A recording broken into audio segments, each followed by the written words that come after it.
The music at the garden party thumped softly through the evening air, the kind of low, elegant rhythm people pretend to enjoy while they circle around tables with sparkling drinks. Lanterns hung from the olive trees, casting warm, trembling light across the terrace. Everyone looked relaxed, everyone looked comfortable. Everyone except me. I stood near the edge of the crowd, holding a glass of mint water and trying to steady my breathing. People laughed freely, loudly. But every time the laughter rose, I felt that familiar tension crawl up my spine. I knew the sound wasn't for me, yet tonight it felt like it was aimed at me. My son, Rowan, and his husband, Miles, were hosting the gathering at the house we shared in the coastal town of Rosehaven. The place looked beautiful, I'll give them that. They had arranged catering, music, decorations. The whole celebration seemed effortless. But underneath the soft lights and polite conversation, there was something else simmering. Miles had already taken 2 small jabs at me earlier in the evening. Nothing loud, nothing anyone would call cruel, but subtle enough to sting. When the sound system glitched, he sighed and said, "Oh, it's all right. Henry probably pressed something again. He's still getting used to technology." People chuckled. I forced a smile. A few moments later, when someone complimented the landscaping, he added, "We've been teaching Henry not to overwater the plants. He means well." Another ripple of laughter. I had never been good with gatherings. My late wife was the social one. I was the steady, quiet presence beside her. After she passed, Rowan insisted I move in with him so I wouldn't grow lonely. I believed him. I even sold my old place to help purchase this home. Put everything under my name, planning to gift it to Rowan someday. But standing there under the golden lights, surrounded by people who didn't know I was the one who paid for every stone in the courtyard, I felt invisible. Before I tell you what happened next, subscribe to the channel and let me know in the comments where are you watching from. It helps more than you know. I didn't expect tonight to push me past my breaking point, but sometimes it takes just one careless moment to crack what's been weakening for years. Miles raised his glass to get everyone's attention. "All right, everyone, I have a little story," he announced, flashing that charismatic smile he was famous for. "You're going to love this." My stomach dropped. He pointed toward me with his wine glass. "So earlier this morning, Henry spent almost an hour trying to unlock his phone. Turns out he was typing his landline number into the passcode screen." The guests burst into laughter. Rowan laughed too, not harshly, but enough to cut me. My ears rang. My face went hot. It wasn't true, not even close, but facts didn't matter. The joke worked. People laughed. And I stood there, a 72-year-old widower reduced to a punchline at a party hosted in the house I bought. I tried to breathe slowly, but the humiliation washed over me in waves. I felt small, smaller than I had felt in years. When the laughter died down, I quietly stepped away and found a seat near the back of the yard, behind one of the large ceramic planters. The lanterns flickered gently, casting moving shadows on the ground. For a moment I imagined my wife sitting beside me, her hand resting on mine, whispering the same words she once told me. "Don't let people shrink you in your own space, Henry." But this didn't feel like my space anymore, not with the way Miles looked at me, like I was an inconvenience disguised as family. Rowan approached briefly, patting my shoulder. "Dad, Miles didn't mean anything. He was just trying to make people laugh." I nodded, even though his words hurt more than the joke itself. He didn't see it. He didn't hear the way people whispered. He didn't notice how I had become a guest inside my own home. As the evening dragged on, I realized something. I had given up too much to keep peace.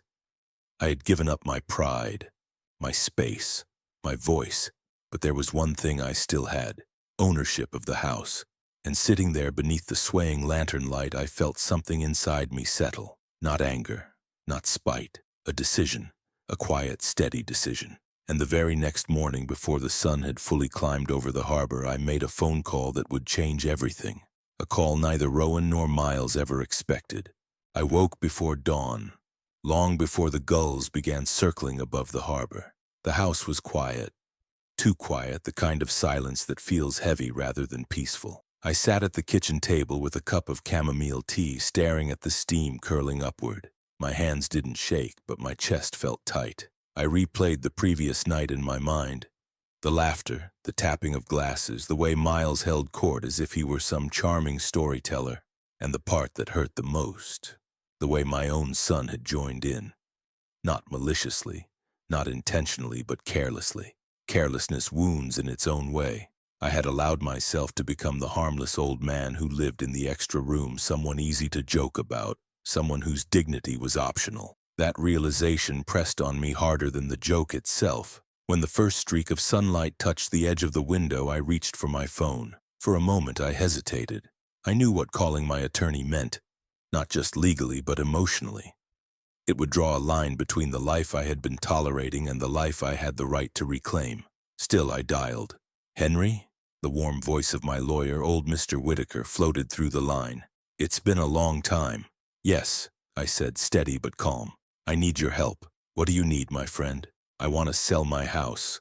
There was a pause, long enough for the kettle to click off behind me. Your house? The one Rowan and Miles live in? That one. He exhaled slowly. Are you certain? This is not a small decision. I've spent years making myself smaller, I replied. It's time I made at least one decision that fits my full size. He didn't argue. He knew me too well. We'll begin the process today, he said. I'll take care of the paperwork. After hanging up, I sat still for a long moment. Then I walked outside toward the back deck. The morning breeze carried the scent of the ocean and jasmine from the neighbor's yard. The same deck where Miles had laughed so confidently just last night now felt strangely hollow. I thought about all the times I had quietly adjusted my routines to keep the peace, stepping around conversations so I wouldn't interrupt, eating earlier so I wouldn't slow dinner down, avoiding touching the new appliances because Miles liked things a certain way. I had told myself compromise was part of being a good guest, but I wasn't a guest. Not on paper, not in truth. Around mid-morning, Rowan walked into the kitchen, rubbing sleep from his eyes. Dad, you're up early. Couldn't sleep, I said. He poured himself coffee and leaned on the counter. About last night, Miles was just joking. You know how he is. I looked at him. Really looked. For the first time, I saw how young he still was beneath the confidence. Young enough to believe that insults wrapped in humor were harmless as long as people laughed. He embarrassed me, I said softly. Rowan blinked, surprised by my directness. He didn't mean it like that, but that's how it felt. He opened his mouth as if to respond, but didn't. Maybe he finally sensed that something inside me had shifted. Instead of explaining further, I excused myself and went outside. I needed air. Clean, quiet air. Later that afternoon, Whitaker messaged me. I've found an interested buyer. They can move quickly. That was the moment the decision became real. I didn't feel fear or guilt, only clarity. Every sunrise spent in this house, every compromise, every quiet ache, they had all led to this. For the next few days, I didn't mention anything. I lived alongside Rowan and Miles as though everything were normal. Miles continued his subtle remarks. Comments about my old-fashioned ways or how I should leave the organizing to younger people. He didn't know that every time he spoke down to me, the sale moved one step closer. On the fourth morning, the buyers scheduled a walkthrough. Whitaker advised me to make sure I was there, so I waited. And when their car pulled into the driveway, Rowan and Miles were both home, the timing almost poetic. Miles stepped outside first, confusion on his face. Can we help you? The real estate agent smiled. We're here to see the property. It's not for sale, Miles said with a laugh. The agent turned to me. Mr. Hartwell, shall we begin? Miles' smile dropped instantly. Rowan froze. I nodded. But the moment I told them the truth, that the house was already sold, the look in their eyes revealed something deeper than shock, something I had never expected to uncover. Miles stared at me as if I had spoken in another language. His confusion wasn't loud or dramatic at first. It was still sharp, like a glass cracking from the center. Rowan stepped beside him, his face draining of color as the agent and buyers waited politely on the walkway. Dad, Rowan whispered. What's going on? I folded my hands calmly in front of me. We're conducting a walkthrough. The house has been sold. Miles blinked rapidly, looking from me to the agent, then back. Sold? His voice pitched upward. You're joking, right? This is some kind of misunderstanding. There's no misunderstanding, I said. The sale is final. The agent cleared her throat gently. We can begin inside if you're ready. Rowan reached for my arm, not roughly, but with urgency. Dad, wait. You sold the house? Without talking to us? I looked at him and I felt the familiar ache beneath my ribs, the ache of a father who raised a son to be considerate, only to see him overlook the very man who gave him that home. You never asked about the ownership, I replied. You assumed, and I let you. Miles stepped closer, indignation rising in his voice. This is ridiculous. You can't just... This is our home. We've lived here for years. No, I said gently. You've lived in my home. The buyers followed the agent inside, and Rowan and Miles trailed behind, stunned. As we moved from room to room, I watched their expressions shift. Disbelief, frustration, then something deeper beneath the surface. Fear. The kind of fear that comes from realizing you built your life on ground you didn't own. The agent guided the new owners through the kitchen, highlighting the renovated counters, the skylights, the open shelving. Miles fidgeted with the corner of his shirt, unable to stand still. Rowan finally spoke. Dad, why would you do this? The question stung. Not because of the words, but because he genuinely didn't see the answer. I exhaled slowly. Rowan, when your mother was alive, she always reminded me that dignity is not something we give away to keep others comfortable. Last night, I was humiliated in front of dozens of people, and it wasn't the first time. Miles scoffed under his breath. Oh, come on, it was a joke. I turned to him. A joke is only harmless when both people can laugh. You made sure I was the only one who couldn't. His jaw tightened, arrogance fading into something closer to guilt, or maybe just the realization that the consequences had finally landed. We reached the hallway, and the agent excused the buyers to explore the bedrooms while she reviewed documents. Rowan stopped me again. Dad, you should have talked to us. We could have fixed things. I shook my head. Son, I've been trying to fix things quietly for years. Sometimes silence is mistaken for weakness, and sometimes it's taken as permission. He swallowed hard, and for the first time I saw in him not a grown man defending his household, but the boy who used to slip his small hand into mine when he needed reassurance. Inside the master bedroom, the buyers admired the space while Miles paced, running his hands through his hair. He kept glancing at Rowan, then at me, like he was trying to calculate a way out of a maze that had only one exit. When the tour concluded, the agent shook my hand and thanked me for being accommodating. As they all walked toward the door, Rowan lingered. Dad, where will you go? I already have a place in mind, I said. I'll be fine. He looked away, the weight of my words settling on his shoulders like a burden he never expected to carry. When the agent left with the buyers, a quiet fell over the house. Miles leaned against the wall, arms crossed tightly. You just blindsided us, he snapped. And you've been blindsiding me with disrespect for a long time, I answered. This may feel sudden to you, but trust me, it wasn't sudden for me. Rowan rubbed his face. How long do we have? 2 weeks, I said. Plenty of time to find somewhere comfortable. Miles opened his mouth to fire back, but Rowan touched his arm, stopping him. Not now, he murmured. His voice trembled.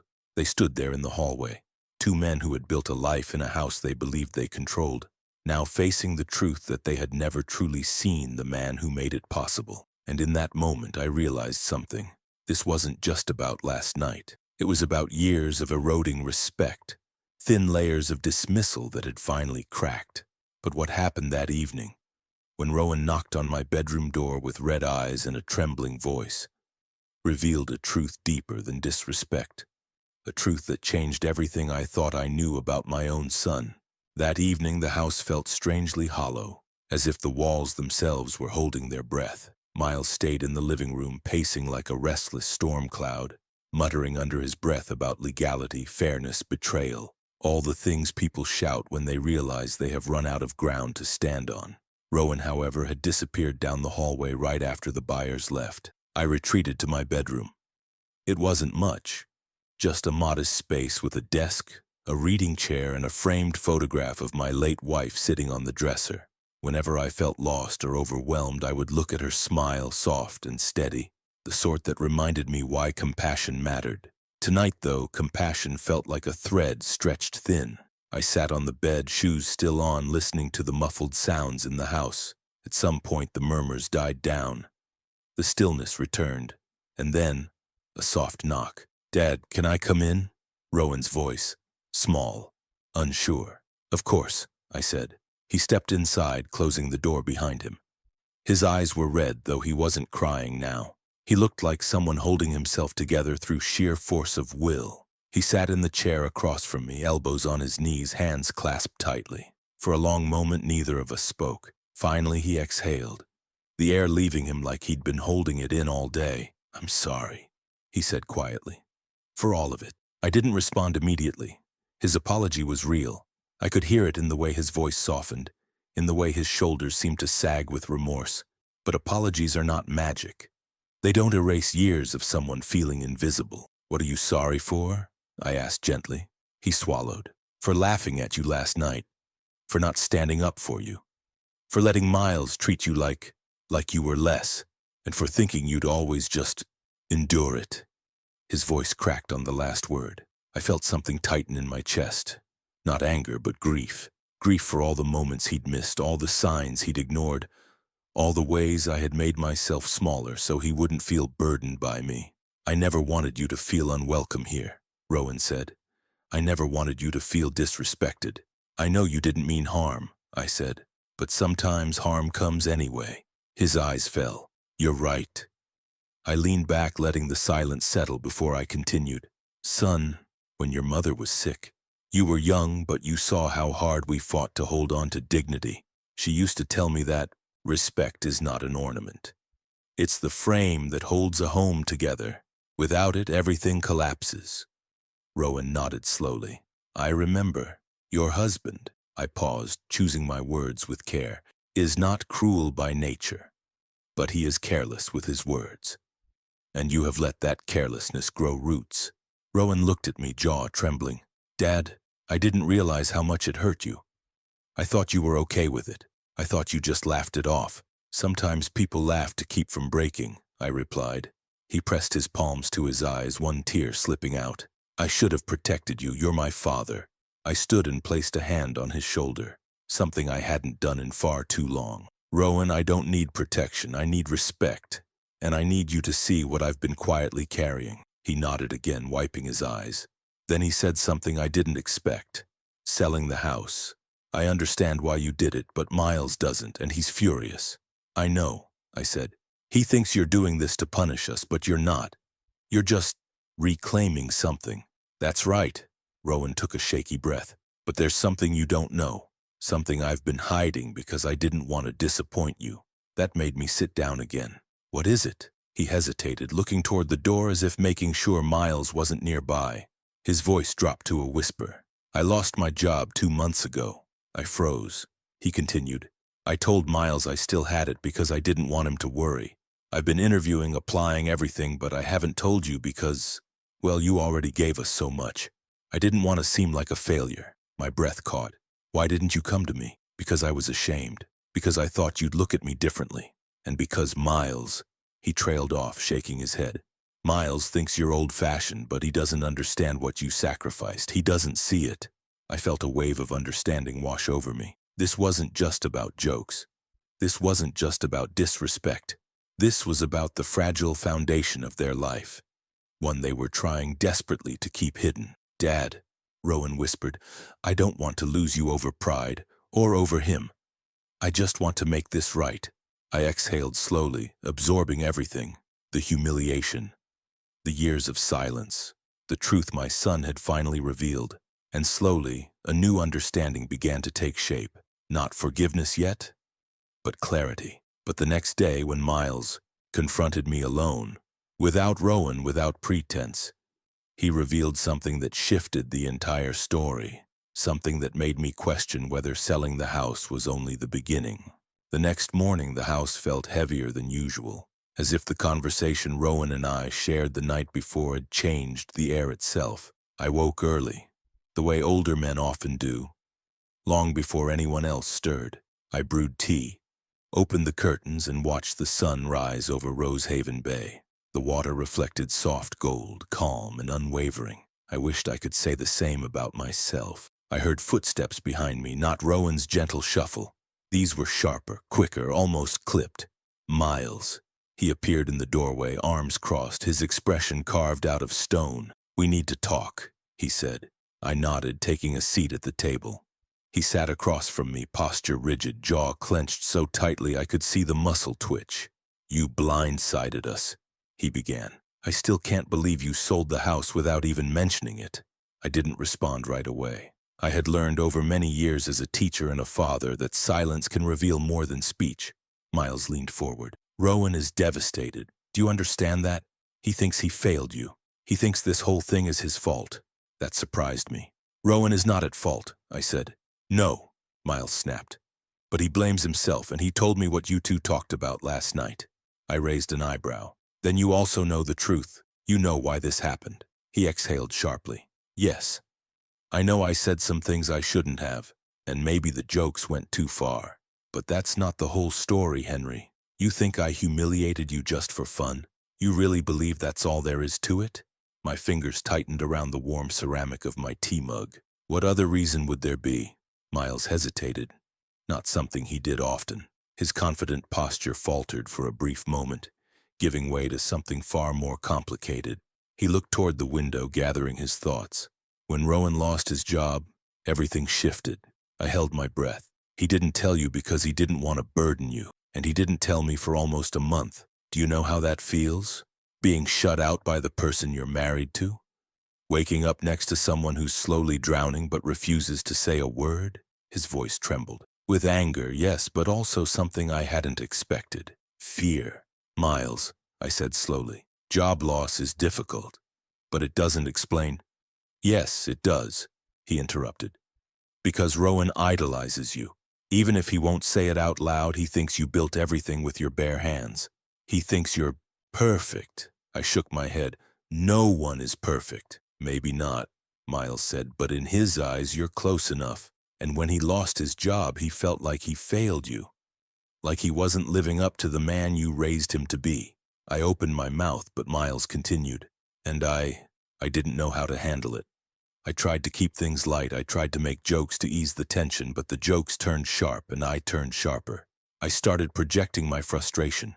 Not at Rowan, not at the situation, but at you." There it was. A confession I never expected. "Why me?" I asked quietly. "Because you're the standard," he said. "You're the man Rowan measures himself against, and when he's struggling I feel like I'm failing too. So I lashed out.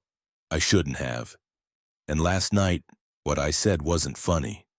It wasn't even about you. It was about everything I've been afraid of." He paused, his shoulders slumping for the first time since he entered the room. "I'm not proud of it, but I'm telling you the truth." I studied him carefully. Behind the arrogance, behind the polished smile he wore like armor, there was a man terrified of being insufficient. A man who didn't know how to process his own insecurity without weaponizing humor. "Miles," I said softly, "if you had spoken to me earlier." He shook his head. "I didn't know how. I barely know how now." We sat in silence for a long moment, the kind of silence that isn't empty, the kind that builds bridges or tears them down. Finally he spoke again. "Selling the house. I get it now. I don't agree with it, but I understand why you did it. You weren't punishing us. You were protecting yourself." "Protecting my dignity," I corrected. He nodded. "I know. And I'm sorry for the jokes, for the disrespect, for not seeing you." I breathed deeply. The apology didn't erase the pain, but it did ease something inside me, a tension I had carried for far too long. Miles continued, "But I need to know.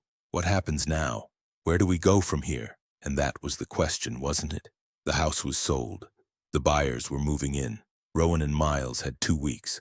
The real decision, the future, still lay ahead of all of us.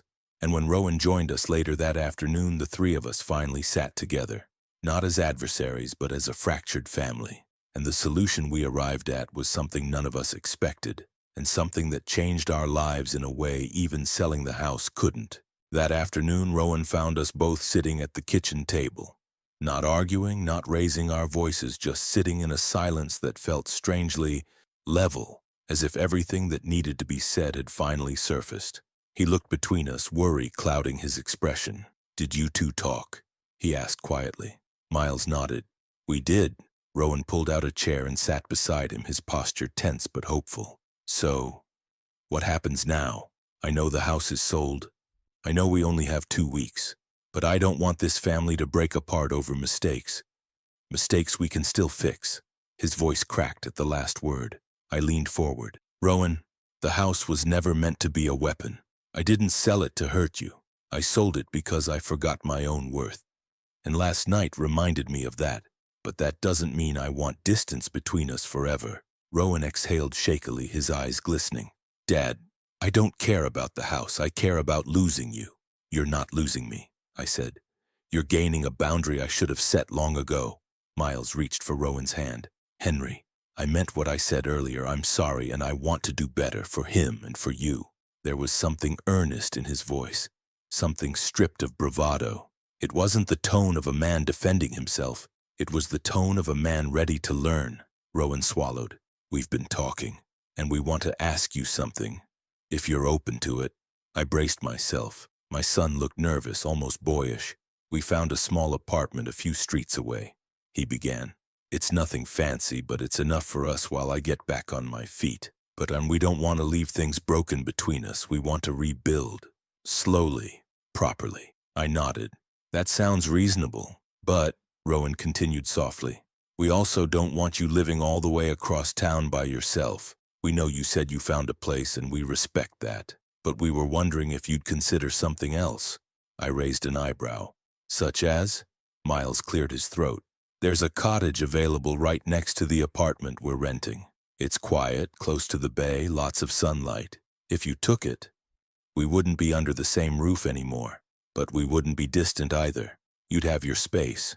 We'd have ours, and we could start over. As adults, with respect, without tension. I didn't answer immediately. A year ago, if they had asked me that, I would have agreed out of instinct. A desire to stay close, even if closeness came at the expense of my dignity. But now, after everything that unfolded, it wasn't instinct guiding me. It was clarity. I looked at Rowan. Truly looked. Gone was the confident host from the party. Gone was the man hiding secrets out of shame. What sat in front of me was my son. Flawed, hurting, trying. And beside him, Miles. No longer the man who mocked me, but the man who finally realized why his jokes cut so deep. Living nearby could work, I finally said. But it only works if respect comes first. Not comfort, not convenience. Respect. Rowan nodded immediately. It will, I promise. And boundaries, I added. Clear ones. Absolutely, Miles said quietly. Then yes, I said. I'll take the cottage. Their relief filled the room like a warm breeze. Rowan reached out and wrapped his arms around me. Something he hadn't done in far too long. I'm proud of you, Dad, he whispered. Not for selling the house, but for standing up for yourself. I closed my eyes, feeling the weight of years dissolve. I'm proud of you too, son. Not for being perfect, but for being honest. Later that week, we moved out, each of us into our own place, each of us carrying lessons we should have learned long before. The buyers took the house and I handed over the keys without regret. It was no longer my burden. It was no longer my silence. My cottage by the bay was small, but it was mine. Sunlit, peaceful, filled with the scent of sea air. And just across the courtyard, Rowan and Miles settled into their apartment, starting fresh. Not because they lost a house, but because we all found a little more of ourselves. We didn't become perfect overnight. No family does. But we became honest. We became attentive. We became better. And sometimes that is more valuable than any home. And if you've been listening this far, subscribe to the channel and let me know in the comments what time it is where you're watching from. It helps more than you know.